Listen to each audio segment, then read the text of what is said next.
Chapter 1. God loves the gates of Zion. Why does the Lord say he loves the gates of Zion more than all the dwellings of Jacob?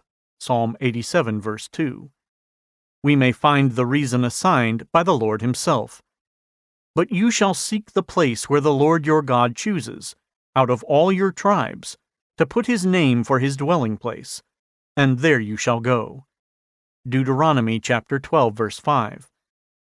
The gates of Zion was the place that the Lord had chosen for his name to dwell, as the following words explain, the place of his worship. There will be the place where the Lord your God chooses to make his name abide. There you shall bring all that I command you, your burnt offerings, your sacrifices, your tithes, the heave offerings of your hand, and all your choice offerings which you vow to the Lord. Verse 11. For the temple was built on, or near to, the hill of Zion. And this, you know, was in particular the settled place of his worship. It was the Lord's delight in and affection for his worship, for which he is said to love the gates of Zion more than all the dwellings of Jacob. But it may be replied that the Lord had worship not only in the gates of Zion, in the temple, but also in the dwellings of Jacob. We cannot suppose that all the posterity of Jacob would neglect the worship of God in their families. No doubt, the faithful among them resolved with Joshua, "Me and my house, we will serve the Lord." Joshua chapter 24, verse 15. Since, therefore, the worship of God was to be found in both, how can this worship be the reason why one should be preferred before the other?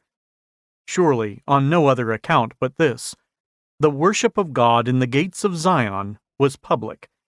His worship in the dwellings of Jacob was private, so that, in short, the Lord may be said to love the gates of Zion before all the dwellings of Jacob, because he prefers public worship before private. He loved all the dwellings of Jacob wherein he was worshipped privately, but the gates of Zion he loved more than all the dwellings of Jacob, for there he was publicly worshipped. Hence, we have a clear ground for the following observation. Public worship is to be preferred before private. So it is by the Lord, so it should be by his people. So it was under the law, so it must be under the gospel. Public worship under the Old and New Covenants. Indeed, there is a difference between the public worship under the law and under the gospel in respect of a circumstance, namely, the place of public worship. Under the law, the place of public worship was holy, but we have no reason to think of any place of public worship under the gospel in this way. And this will be manifest if we both inquire what were the grounds of that legal holiness in the tabernacle or temple, and also observe that none of those grounds can be applied to any place of worship under the gospel. One ground is that the temple and tabernacle were set apart and separated for a holy use by the special, express command of God.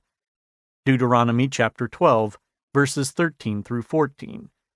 But there is no such command for setting apart any place under the gospel. Worship is necessary, but the place where it occurs is indifferent, undetermined. It is left to human prudence to choose what place may be most convenient. We find no obliging rule, but that in general, let all things be done decently and in order. 1 Corinthians chapter 14, verse 40. Men's consecrations cannot make that holy which God's institution does not sanctify. A second ground is that the temple was a part of the ceremonial worship under the law, but there is no such ceremonial worship under the gospel, much less is there any place that is a part of gospel worship. Therefore, there is no such holiness in any place now like in the temple then. Third is that the temple itself was a means of grace, of worship under the law. It was in and through the temple that the Lord communicated to his people many mysteries of religion and godliness,